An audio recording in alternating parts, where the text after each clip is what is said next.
Mental Math Challenge. This is one in a series of mental math practice games. This game came out of a need to add interest and purpose to teaching the distributive property.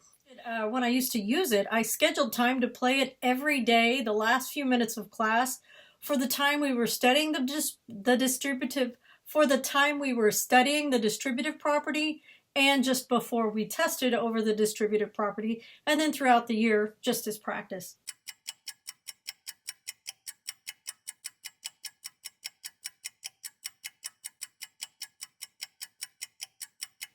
When I was young in my math teaching career, I didn't realize that there were purposes beyond algebra for the distributive property, like mental math.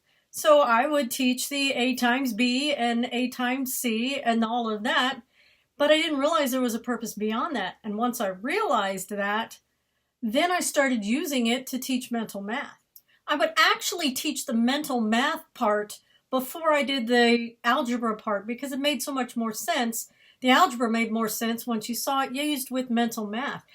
So there's one slight change. So I changed it from A times B plus C to just A times BC, not meaning multiplication between the B and C. A times BC is something like 3 times 21, where the 2 in the tens place and the 1 in the ones place.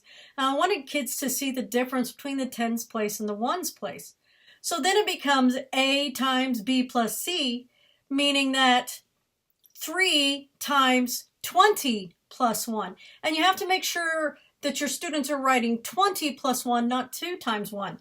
Because if they just do 2 times 3, then it's going to get 6 plus 3, which is going to be 9. And so they need to see that that place value for the 2 matters. And then you have the A times B plus A times C part, which becomes 3 times 20 plus 3 times 1. And then the rest of that is just simplifying. 3 20s is 60, 3 1s is 3. And then you add that to get 63. I had the students write that form in their notes. And then on another piece of paper, I had them practice that form with different numbers. So like 4 times 42.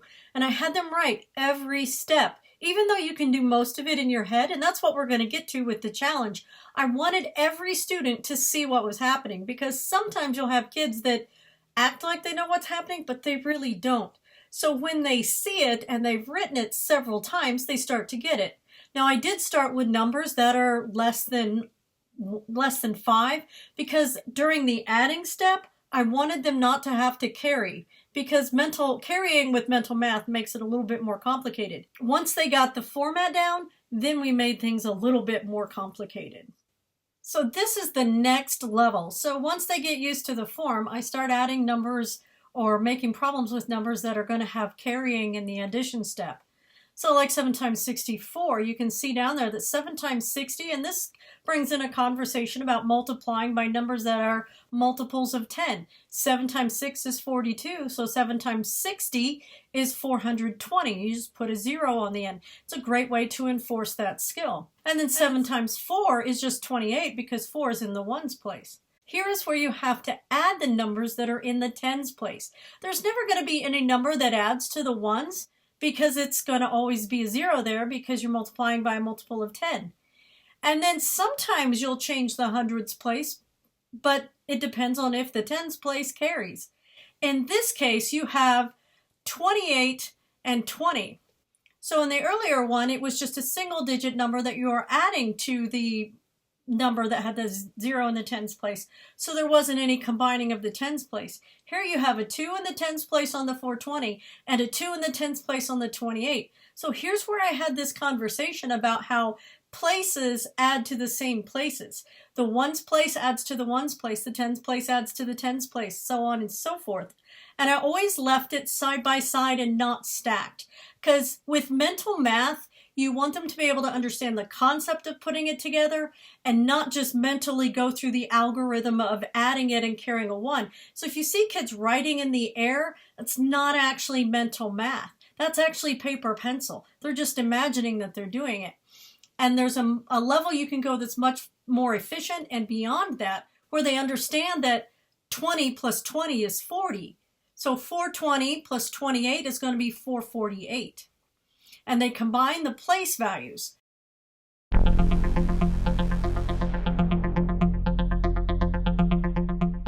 Once you've practiced that 4 or 5 times, then you start practicing this process, but skip writing down one of the steps. The first step I always skip is the B plus C step, because that's pretty easy to understand that 2 is 20 and 1 is 1 once they see it several times.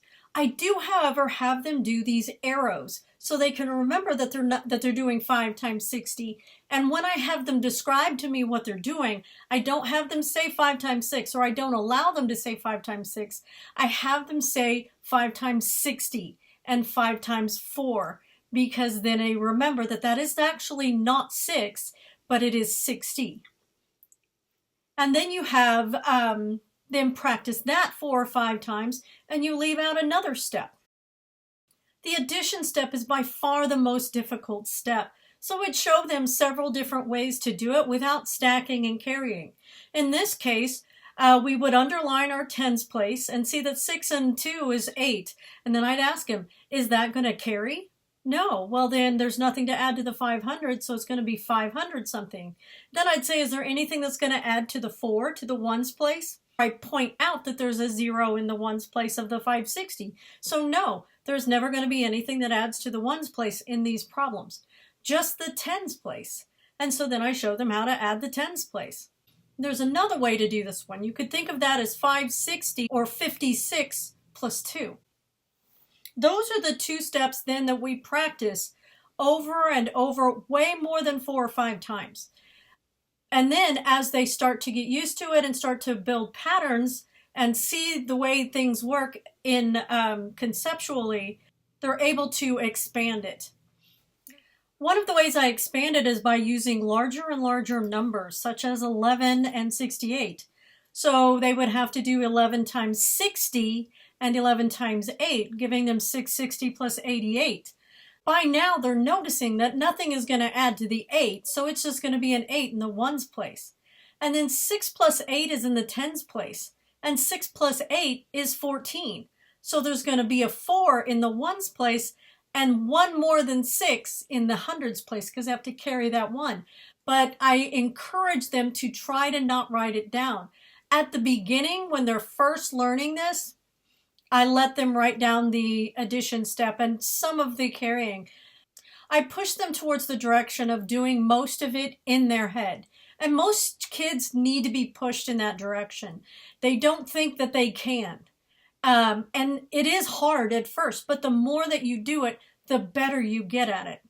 I do practice this a lot, and I allow them to write the addition step for most of that practice. And then I tell them, as you get better, try leaving the addition step out. Try doing it all in your head. Remember, your ultimate goal is for them to be able to do all of it in their head, because that's going to be the fastest way for the competition. So you want to gradually leave off steps until it's just you say 3 times 21, they think for a minute, and then they say 63.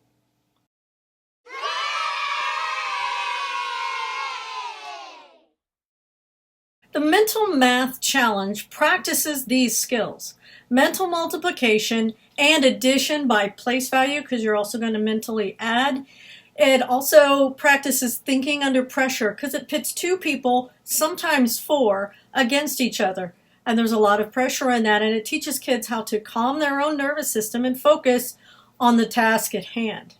It also teaches the skills of losing and winning, because as we know, and as I've talked about, those skills are necessary in life. You need to know how to lose and how to come back from it, and how to win and how to not let it go to your head.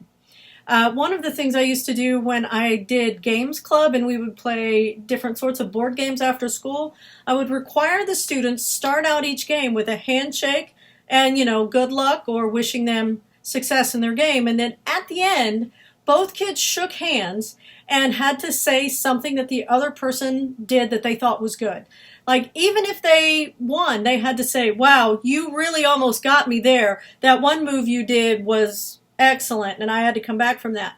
So even the winner had to find something good in the person who lost, and the person who lost had to see what was good about the person who won. That took some practice, but it teaches them also to review their own and how to learn from other people's wins. Here's what you need to play the game. I usually did 2 to 4 players depending on the situation that we were in, whether it was whole class or whether they were playing on their own. And then you can get a deck of playing cards and remove all the face cards, or you can use a deck of Uno cards. And the reason I like Uno cards is because they're very clear as to what the number is, and there's a lot of each number. So in a deck of cards, there's only 4 of each number. And this is an older style Uno deck, and there's a lot of them in there. You also can use like a 10-sided dice, 2 or 3 10-sided dice that you can use. And then what that's used for is to choose the numbers that the students will be mentally multiplying. I allow the students to have a paper and a pencil available, but they can only pick it up and use it if 30 seconds has gone by and still nobody has answered. So I want them to try and do it in their head mentally. So in order to get them to depend on their mental math skills, they have to have that crutch of writing it down taken away. And so after 30 seconds, and I might have changed it to 60 seconds depending on how much they would wait for it, I would allow them to write down one step on there. And then 30 seconds later, they could write down another step. And 30 seconds later, they could write down another step. That way, again, it pushes them into doing the mental work to solve the problem. The object of the game is to be the first to shout out the correct answer to a multi-digit multiplication problem, and always had various prizes that went along with this. So the rules for playing are simple. On a video screen in front of the class, or on the table between 2 players. So in front of the class, there would usually be 3 or 4 players, but if it's just 2 people, then it's just on the table between them. Choose 3 or 4 cards to be placed in the formation of A times and then a 3-digit number or a 2-digit number. I always started with a 2-digit number. The A card is not turned over until everyone is ready. Once everyone is ready, you reveal the A card, and whoever says the correct answer wins. So I'd be like, all right, is everybody ready? 3, 2, 1, go. And I would flip the A card over, and then they would, whatever answers they shouted next were allowed. If an incorrect answer was given, I would simply say no, and all the students would continue until the correct answer was given. They are allowed to say another answer until they are correct. You can modify that if students are just guessing answers over and over again and guess fairly quickly, and say that they are allowed 1 guess, and then somebody else has to give an answer before they're allowed to guess again. Once a correct answer is given, the winner stays where they're at, and the loser or losers, depending on if you're playing with 2 players or more, they take their seat and they switch out with other people to challenge the winner. And then you keep track with how many times each person has won. As soon as the winner loses 1 round, then they go back to their seat. So each time you have a round, you're going to have a different amount of people that have a run of winning or a winning streak. Keep track of that, because whoever has the most wins is the winner. So in an Uno deck, you separate out the word cards and keep just the number cards. Then you choose, if you're doing a 1-digit times a 3-digit, then you choose 4 cards. If you're I always start out just choosing 3 cards and doing a 1-digit times a 2-digit. Then as the teacher, you have to decide the arrangement. Are you going to do 2 times 96, or 9 times 26, or 6 times 92? But as the teacher, I would choose that arrangement before I revealed it. So I would have the screen on the TV in the front so that it was hiding what I was doing. I would make the arrangement, and then I would flip the A card upside down and turn the screen back on. Then I would say 3, 2, 1, go, and flip that A card over, and then they would start giving their answers or start calculating in their heads. Once you flip over that first card, the one that you're multiplying with, then you just stand back. But I always had a calculator in which I had already calculated the answer, or a piece of paper if I had chosen several, and I had the answers written down on. Because once the kids get really good at this, sometimes they can calculate it faster than you can type it in on a calculator. Here are some things you might want to consider. Start with numbers that are not going to have any carrying in the addition step. So you might want to choose your numbers in advance. Many students write out the addition, but they don't write the calculation. So I allowed this after 30 seconds if no one had answered yet. So example, they might write 345 plus 45. Actually, it would be 340 plus 45. And then they would answer without writing any further. Most of the time, they just needed to see 340 plus 45. And then they could say it. I did give bonus points for students who could do this without writing anything down. And the bonus points really depends on how you're keeping score. While playing this, I eventually developed a tier system. So that level 1 was all numbers that are 5 or less, like 3 times 45. And then level 2 were all numbers 7 or less, like 7 times 65. Level 3, you do 11 or 12 times a 2-digit number of any digits from 0 to 9. Level 4, a 1-digit times a 3-digit. Level 5, 11 or 12 times a 3-digit number. Each level has an increasing point value for wins, or you could do a bracket system with increasing difficulty for each round. If you do this as a big competition, which I loved to do in my class, make the prizes something really cool. Something like homework passes, or we used to have a concession stand, so I would give the students a concession stand pass, and they could go to the concession stand during my class. Or I would give them a drop my lowest score pass, or something else, just make it up. Something that's really cool that the students are going to want, and something that's not given real often, so it's a rare prize, which makes it even more valuable.